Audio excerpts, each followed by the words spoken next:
எல்லாருக்கும் வணக்கம். ஸோ இன்றைக்கி என்ன பார்க்க போகிறோம்னா, கூட்டுறவு சங்கங்களுக்கு பொருந்தும் தொடர்புடைய சங்கங்கள். ஸோ சிலபஸில் பார்த்திங்கன்னா இது ஒரு டாபிக் கொடுத்துருக்காங்க. இதில் வந்து இந்திய தண்டனை சட்டம், அத்தியாவசிய பொருட்கள் சட்டம், பணிக்குடை சட்டம், சிவில் நடைமுறை சட்டம், இந்திய ஒப்பந்த சட்டம், போனஸ் வழங்குதல் சட்டம், தமிழ்நாடு கடைகள் மற்றும் நிறுவனங்கள் சட்டம், NI சட்டம் மற்றும் BR சட்டம், கால வரையறை சட்டம் சொல்லியிருக்காங்க. ஸோ இது எல்லாத்துக்குமே ஒரு சட்டமாக கொடுத்துருக்காங்க. ஸோ எல்லா சட்டத்தையுமே நம்ம இப்போ பார்க்கலாம். ஸோ இதில் ஃபஸ்ட்டு நம்ம பார்க்க போகிறது என்னென்னு பார்த்தீங்கன்னா, ஆக்சுவலி இந்திய ஒப்பந்த சட்டம் தான் நம்ம பார்க்க போகிறோம். ஏன்னா இப்போ இது நோட்ஸ் இப்போ இந்த ஒரு இதுக்கு தான் இப்போ இருக்குது. ஸோ இதில் இருக்கிற எல்லாத்துக்குமே உங்களுக்கு கண்டிப்பாக நான் வீடியோஸ் கொடுத்துருவேன். ஸோ ஃபஸ்ட்டு நம்ம இதில் வந்து இந்திய ஒப்பந்த சட்டம் பார்க்க போகிறோம். ஸோ வாங்க பார்க்கலாம். இந்திய ஒப்பந்த சட்டம் 1872. ஸோ ஃபஸ்ட்டு இந்த ஆக்ட் எல்லாம் கொஞ்சம் ஞாபகம் வச்சுக்கிட்டா கொஞ்சம் ஈஸியாக இருக்கும் நமக்கு. ஸோ இந்திய ஒப்பந்த சட்டம் 1872. ஸோ ஒப்பந்தம் என்றால் என்ன அப்படின்னு பார்த்தீங்கன்னா, இந்திய ஒப்பந்த சட்டம் பிரிவு 2 படி 2 அல்லது அதற்கு மேற்பட்ட தகுதியுடைய நபர்கள், ஸோ 2 பேர் அப்படி இல்லை அதுக்கு மேற்பட்டவங்க சட்டப்படியான நோக்கத்திற்காக செய்து கொள்ளக்கூடிய ஒரு உடன்பாடு, சட்டத்துக்கு உட்படக்கூடிய ஒரு நோக்கம், ஒரு அப்ஜெக்டிவ்காக 2 பேருக்குள்ளே இருக்கக்கூடிய உடன்பாடு தான் என்னன்னு சொல்கிறாங்க, ஒப்பந்தம் என்று அழைக்கப்படுகிறது.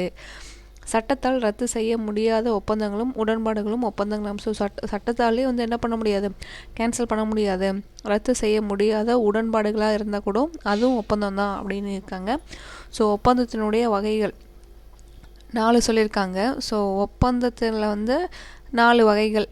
செல்லுபடியாகக்கூடிய ஒப்பந்தம். ஸோ இது வந்து செல்லுபடியாகும் அப்படின்ற ரத்து செய்யப்பட்ட ஒப்பந்தம், கேன்சல் ஆனது. ரத்து செய்யப்படக்கூடிய ஒப்பந்தம், ஸோ என்றைக்கு இருந்தாலும் இது கேன்சல் ஆகும் அப்படின்ற மாதிரி. நிறைவேற்ற முடியாத ஒப்பந்தம், ஸோ இதை வந்து நிறைவேற்றவே முடியாது அப்படின்ற மாதிரி ஒப்பந்தமும் இருக்குன்னு சொல்லியிருக்காங்க. செல்லுபடியாகக்கூடிய ஒப்பந்தம், ஒப்பந்தத்திற்குள்ள அனைத்து தன்மைகளையும் கொண்ட உடன்பாடே செல்லுபடி ஆகக்கூடிய ஒப்பந்தம் ஆகும். அதாவது ஒரு ஒப்பந்தம்னா இந்தந்த தன்மைகள்லாம் இருக்கணும், அதுக்கு இருக்கக்கூடிய உடன்பாடுக்கூடிய செல்லுபடி ஆகக்கூடியது எல்லாமே அதில் வந்து என்னென்ன சட்டப்படி இருக்கணுமோ அது எல்லாமே இருந்ததுன்னா அது உடன்பாடு செல்லுபடக்கூடிய ஒப்பந்தம் ஆகும் சொல்லியிருக்காங்க. ரத்து செய்யப்பட்ட ஒப்பந்தம் எந்தவித சட்ட பாதுகாப்பும் இல்லாத ஓர் உடன்பாடு, எந்த ஒரு சப்போர்ட்டுமே கிடையாது, லா சப்போர்ட் எதுவுமே கிடையாது, சட்ட பாதுகாப்பே கிடையாது. அது வந்து என்ன சொல்லியிருக்காங்க, ரத்து செய்யப்பட்ட ஒப்பந்தம் என அழைக்கப்படுது. இளம் வயதினர் ஒப்பந்தம், ஸோ 18 இயர்ஸ்க்கு பிஃபோராக இவருக்கு அவங்க கூட ஒரு ஒப்பந்தம் இருக்குன்னா அந்த மாதிரியான ஒப்பந்தம் அப்படின்னு சொல்லியிருக்காங்க. ரத்து செய்யப்படக்கூடிய ஒப்பந்தம், ரகு என்பவர் ராமு என்பவரை மோசடியான ஒரு ஒப்பந்தத்திற்கு இணங்க வைத்து ஒப்பந்தம் ஏற்பட்டால் அதை உரிய காலத்தில் ராமு தெரிந்து கொண்டு சட்டத்தின் மூலமாக அந்த ஒப்பந்தத்தை ரத்து செய்யலாம்.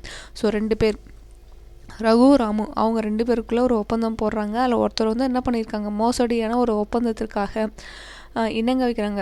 அவங்கள வந்து சம்மதிக்க வச்சு ஒரு ஒப்பந்தம் போட்டாங்கன்னா அதில் வந்து சம்மதிக்கிற ராமுன்றவர் என்ன பண்ணுறாங்க, சட்டத்தின் மூலியமாக அதை வந்து ரத்து செய்யலாம் அப்படின்னு சொல்லியிருக்காங்க. ஸோ சட்டத்தால் நிறைவேற்ற முடியாத ஒப்பந்தம், ஸோ சட்டத்தாலே நிறைவேற்ற முடியாது அப்படின்னா கூட ஒரு ஒப்பந்தம் இருக்கான் அப்படின்னா சில நுணுக்கமான காரணங்களுக்காக சட்டத்தால் நிறைவேற்ற முடியாத சில ஒரு நுணுக்கமான காரணங்கள்னு சொல்லியிருக்காங்க. ஒப்பந்தங்கள் சட்டத்தால் நிறைவேற்ற முடியாத ஒப்பந்தங்கள் என அழைக்கப்படும். சில நுணுக்கமான காரணத்துக்காக சட்டத்தாலே நிறைவேற்ற முடியாதுன்னா அதை சட்டத்தால் நிறைவேற்ற முடியாத ஒப்பந்தம் சொல்லியிருக்காங்க. ஸோ எடுத்துக்காட்டு வந்து ஒப்பந்தம் சில எழுதப்படாததாகவோ அல்லது தேவையான அரசு முத்திரை ஒட்டப்படாதவையாகவோ இருந்தால், எழுதாத சும்மா வாய்மொழியோ ஒரு ஒப்பந்தம், உனக்கு எனக்கு ஒரு அக்ரிமெண்ட்டு, உனக்கு எனக்கு ஒரு கான்ட்ராக்ட் அப்படின்ற மாதிரியோ, இல்லை வந்து ஒரு கவர்மெண்ட் சம்மந்தம் இல்லாமல் அரசு முத்திரை இல்லாமல் இருந்ததுன்னா அதை வந்து செல்லுபடியாகக்கூடியது, நிறைவேற்றவே முடியாத ஒப்பந்தம் சொல்லியிருக்காங்க. செல்லுபடியாகக்கூடிய ஒப்பந்தத்தின் சிறப்பியல், ஸோ செல்லுபடியாகும்பா இதெல்லாம் வந்து எல்லாமே பக்காவாக எல்லாமே இருக்குது அப்படின்ற மாதிரினா அதனுடைய சிறப்பியல்புகள், அதனுடைய தன்மைகள் எப்படின்னு சொல்லியிருக்காங்க. தகுதியுள்ள 18 வயது பூர்த்தியடைந்த மனநிலை தெளிவாக உள்ள 2 அல்லது அதுக்கு மேற்பட்ட நபர்கள் 2 அல்லது அதற்கு மேற்பட்ட நிறுவனங்கள் வேண்டும். ஸோ 18 வயசு மேலே இருக்கிற மனநிலைமை தெளிவாக இருக்கிறவங்க 2 பேர் இல்லை அதுக்கு மேலே, அப்படி இல்லைன்னா கம்பெனியாக கூட இருக்கலாம்னு இருக்காங்க. ஒப்பந்தம் செய்யக்கூடியவர்கள் மனப்பூர்வமாக யாருடைய நிர்பந்தத்தின் அடிப்படையில் இல்லாமல் ஒப்பந்தத்துக்கு ஒத்துக்கொள்ளும் எந்த ஒரு கம்பல்ஷனும் இல்லாமல் நம்மளுடைய மனப்பூர்வமாக ஒப்பந்தத்துக்கு அக்செப்ட் பண்ணிக்கிற ஆளாக இருக்கணும். ஒப்பந்தத்திற்கான காரணங்களும் சட்டத்தால் நிறைவேற்றக்கூடாது. ஸோ ஒப்பந்தம் எதுக்காக போடுறோம் நம்ம கான்ட்ராக்டு, ஸோ அதுக்கான ரீசன் வந்து என்ன பண்ணிக்கணும், சட்டத்தால் வந்து நிறைவேற்றக்கூடியதாக இருக்கணும்னு சொல்லியிருக்காங்க. ஒப்பந்தத்தால் ஏற்படுகின்ற நன்மைகள் சட்டத்தால் நிறைவேற்றக்கூடியதாக. ஸோ 2 பேர் கான்ட்ராக்ட் போட்டு நம்ம ஒரு விஷயம் செய்ய போகிறாங்கன்னா அது என்ன பண்ணணும், சட்டத்துக்கு புறம்பாக இருக்கக்கூடாது, அக்செப்ட் பண்ணிக்கிற அளவுக்கு இருக்கணும். ஒப்பந்தம் வேறுபட்ட கருத்துக்களை கொண்டிருக்கக்கூடாது, ஒரே கருத்தை மட்டுமே கொண்டிருக்கணும். அதாவது வேறுபட்ட கருத்துக்கள்னால்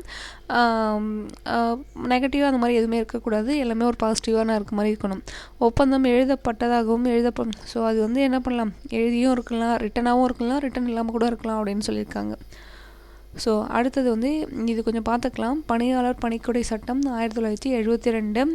ஸோ உங்களுக்கு வந்து போனஸ் சட்டம் சொல்லியிருப்பாங்க, இன்னும் 2 சட்டம் சொல்லியிருப்பாங்க. இது வந்து கொஞ்சம் உங்களுக்கு ரெஃபரன்ஸ்க்காக. பணியாளர் பணிக்கொடை சட்டம் வந்து 1972. ஓய்வு பெறும் பணியிலிருந்து விலகும் பணியாளர்களின் வருங்கால வாழ்க்கையை கருத்தில் கொண்டு பணியாளர் பணிக்கொடை சட்டத்தை அரசு 1972 கொண்டு வந்தது. ஸோ ஓய்வு பெற்றதுக்கப்புறம் அவங்க ஓய்வு பெற்றதுக்கப்புறம் பணியாளர்களின் வருங்கால ஓய்வு பெற்றதுக்கப்புறம் அப்புறம் அவங்க ஃப்யூச்சர் எப்படி இருக்கும் அப்படின்றதுக்காக வந்தது தான் இந்த பணியாளர் பணிக்கொடை சட்டம் 1972. இச்சட்டம் வந்து 1972 செப்டம்பர் 14 அமலுக்கு வந்ததுன்னு சொல்லியிருக்காங்க. பணிக்கொடைனா என்ன? பணியாளர் ஒருவர் ஓராண்டு காலம் ஒரு நிறுவனத்தில் வேலை செய்வதற்கு பணிக்கொடையாக வருடத்திற்கு 15 நாட்கள் ஊதியத்தை அவருக்கு இலவசமாக வழங்குதலே பணிக்கொடை என்பதாகும். ஒருத்தர் வந்து ஒரு வருஷமாக ஒரு ஆஃபீஸில் வேலை செய்கிறாரு. ஸோ அவருக்கு வந்து ஒரு 15 நாட்களான ஊதியத்தை வந்து கொடுக்குறாங்க. பணிக்கொடை எப்பொழுது? பணிக்கொடை பணியாளர்களின் பணி செய்து ஓய்வு பெறும்போது அல்லது விலகும்போது அல்லது விலக்கப்படும் போது வழங்கப்படுகிறது. ஸோ அந்த பணிக்கொடை எப்போ கொடுப்பாங்கன்னா அவங்க வந்து ரிட்டையர்மெண்ட் ஆகுறப்ப, அப்படி இல்லைன்னா விலகிறப்ப, அப்படின்னா விலக்கப்படும் போது கொடுக்குறாங்க அப்படின்னு சொல்லுறாங்க. பணிக்கொடை பிறகு தகுதியுள்ள பணியாளர். ஒரு நிறுவனத்தில் 5 ஆண்டுகளுக்கு குறையாமல் பணியாற்றியுள்ள பணியாளர்கள் பணிக்கொடை பெற தகுதி உள்ளவர்கள் அவர். ஸோ 5 இயர்ஸ்க்கு மேலே பணியாற்றினா அவங்களுக்கு வந்து தகுதி இருக்குது அப்படின்னு சொல்லுங்க. எந்த நிறுவனத்தை பணியாளர் 10 பணியாளர்களும் அதற்கு மேல் பணியாளர்கள் உள்ள எல்லா நிறுவனங்களிலும் பணியாற்றுகின்ற பணியாளர்கள் பணிக்கொடை பெற்ற தகுதி. ஸோ 10 பேருக்கு மேலே இருக்கக்கூடிய எல்லா நிறுவனத்திலையுமே வேலை செய்கிறவங்க தகுதியானவர்கள். ஆனால் தற்போது அதை கூட்டுறவு சங்கங்களில் பணிபுரியும் பணியாளர்கள் இச்சட்டப்படி பணிக்கொடை பெற தகுதியுடையவர்கள்னு மாற்ற. ஸோ நம்ம கோஆப்ரேட்டிவ் சொசைட்டிலோ பேங்க்லையோ ஒர்க் பண்ணால் நமக்கும் என்னது இச்சட்டப்படி பணிக்கொடை பெற தகுதியுடையவர்கள்னு சொல்லியிருக்காங்க. பணிக்கொடை எவ்வளவு பெறலாம்? பணிக்காலத்தில் ஒவ்வொரு ஆண்டுக்கும் 15 நாட்களுக்கான ஊதியம் என்ற அடிப்படையில் அதிகபட்சமாக 20 மாத சம்பளத்தை பணிக்கொடையாக பெறலாம். 20 மாத சம்பளத்தை வந்து என்ன பண்ணலாம், பணிக்கொடையாக பெறலாம்னு சொல்லியிருக்காங்க. பணிக்கொடை கணக்கிடப்படும் முறை. பணியாளர் பெற்ற கடைசி முழு மாத சம்பளத்தின் அடிப்படையில் பணிக்கொடை கணக்கிடப்படுகிறது. ஸோ லாஸ்ட் மந்த் என்ன நம்ம வந்து வாங்குகிறோமோ சம்பளம் அதில் வந்து கணக்கு பண்ணுறாங்க. கடைசி முழு மாத மொத்த சம்பளத்தை 26 நாட்களை கொண்டு வகுத்து 15 நாட்களை கொண்டு பெருக்கி வரக்கூடிய தொகையை பணியாளர்களின் பணிக்கான ஆண்டுகளை கொண்டு பெருக்கி வரக்கூடிய தொகைக்காக பணிக்கொடை தொகையாகும். ஸோ இது என்ன சொல்லியிருக்காங்கன்னா, லாஸ்ட் மந்தில் வந்து நம்ம 26 நாள் தான் எடுத்துப்பாங்க, ஏன்னா சாட்டர்டே சண்டேஸ் எல்லாம் போகும். ஸோ அந்த 26 நாளில் 15 நாளுக்கான சம்பளம் என்னென்னு கண்டுபிடிச்சி அதான் 15 டேஸ் கூட மல்டிபிள் பண்ணி அதில் வர அமௌண்ட்டை தான் நமக்கு பணிக்கொடை சொல்லுவாங்க. பணிக்கொடை தொகைக்கு சட்டப்படியான பாதுகாப்பு. ஸோ பணிக்கொடை தொகையை எந்த ஒரு கடனிற்காகவும் ஜப்தி செய்வதற்கும் எந்த ஒரு பாக்கிக்காகவும் பிடித்தம் செய்ய ஆணையிடவும் எந்த குற்ற நீதிமன்றக்கும் உரிமை நீதிமன்றக்கும் அதிகாரம் இல்லை. ஸோ பணிக்கொடையை வந்து ஒரு ஜப்தி பண்ணுறக்கோ ஒரு பாக்கிக்காக கட்டுறதுக்கோ நீங்கள் பணிக்கொடை எடுத்துக்கலான்றதுக்கு வந்து என்ன கிடையாது, ஒரு அதிகாரம் கிடையாது அப்படின்னு சொல்லியிருக்காங்க. ஸோ அவ்வளோதான். ஸோ மீதி இருக்கிறதையும் கண்டிப்பாக இதுக்கப்புறமும் இருக்கக்கூடிய ஒவ்வொரு சட்டத்தையும் வந்து அடுத்த வீடியோஸில் கண்டிப்பாக பார்க்கலாம். தேங்க்யூ.